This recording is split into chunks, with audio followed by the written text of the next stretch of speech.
क्या आप जो खाते हैं वो आपके अल्जाइमर्स को ठीक करने में मददगार है? कि आप अगर अल्जाइमर से पीड़ित हैं या आपके घर में कोई अल्जाइमर से पीड़ित है तो आप ऐसा क्या खाना खा सकते हैं जिससे उसके साइन एंड सिम्टम्स कम हो जाएं और अल्जाइमर्स और ना बढ़े।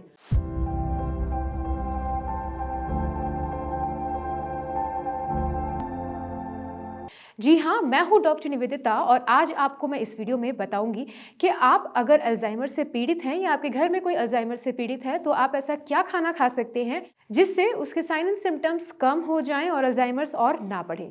जी हाँ, अल्जाइमर्स की अगर हम बात करें तो ये बेसिकली इसलिए होता है कि आपके नर्व टिश्यूज में बीटा माइलॉइड का डिपोजिशन होता है, जिसकी वजह से बेसिकली आपके सोचने समझने की शक्ति या फिर आप ये कहें कि कोई भी चीज़ को एनालाइज करने की शक्ति जो होती है वो धीरे धीरे डिटोरिएट होती चली जाती है। बात करें तो इसमें मेन जो लक्षण मिलता है वो होता है disorientation of time and place, जैसे कि हम कहाँ हैं, किस समय हैं, किस जगह पे हैं, एक्सेट्रा। उसके साथ में ही अगर हम बात करें तो धीरे धीरे जो काम आप प्रोसेस में लगातार कर रहे होते हैं उसी को रिपीट करने में, उसी को दोबारा करने में आपको मुसीबतों का सामना करना पड़ता है। बेसिकली अल्जाइमर्स में धीरे धीरे बढ़ता चला जाता है। तो अगर आप सोच समझ के अपनी डाइट को चूज कर रहे हैं तो अल्जाइमर्स को आप रोक सकते हैं, उसको एग्रेवेट होने से आप कंट्रोल कर सकते हैं।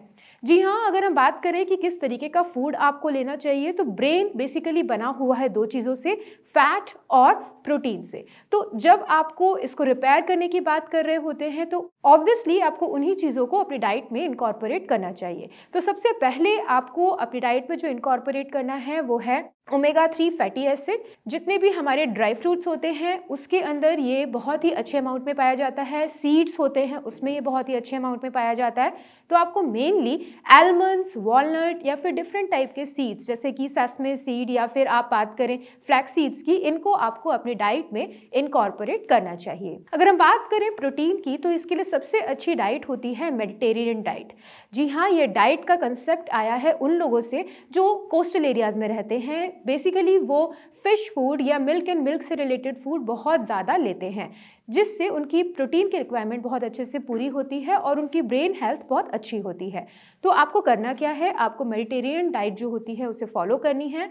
इसमें आप होल ग्रेन्स लेते हैं, प्रोटीन्स बेसिकली फिश जो होती है उससे या जो आप क्रैब्स वगैरह होते हैं उनको इनकॉर्पोरेट करके ले सकते हैं, और मिल्क से बनी हुई चीज़ों को आपको इनकॉर्पोरेट करना चाहिए।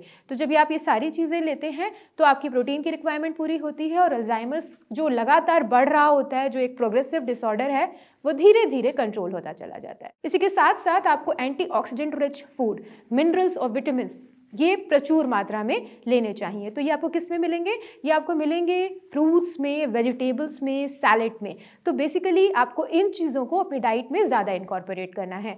जैसे कि अगर आप हो सके तो एवोकाडो या आप कीनू या कीवी, इस तरह के फ्रूट्स को, या अगर हम बात करें सैलेड्स में आप ग्रीन लीफी वेजिटेबल्स, सैलेड में आप जितने भी हमारे ग्रीन सैलेड्स हैं उनको इनकॉर्पोरेट आपको करना चाहिए। इसके साथ साथ आपको magnesium rich food, potassium rich food और आयरन रिच फूड लेना चाहिए, क्योंकि ये भी आपके ब्रेन की हेल्थ को मेंटेन करने के लिए बहुत ज़्यादा ज़रूरी होते हैं। इसी के साथ साथ आपको सिट्रस रिच फूड भी लेने चाहिए। स्पेशली अगर हम बात करें खट्टे फ्रूट्स जो होते हैं उन्हें प्रचुर मात्रा में लेने चाहिए, जैसे ऑरेंजेस हो गए आपके, या फिर लेमन को भी आपको इनकॉर्पोरेट करना चाहिए।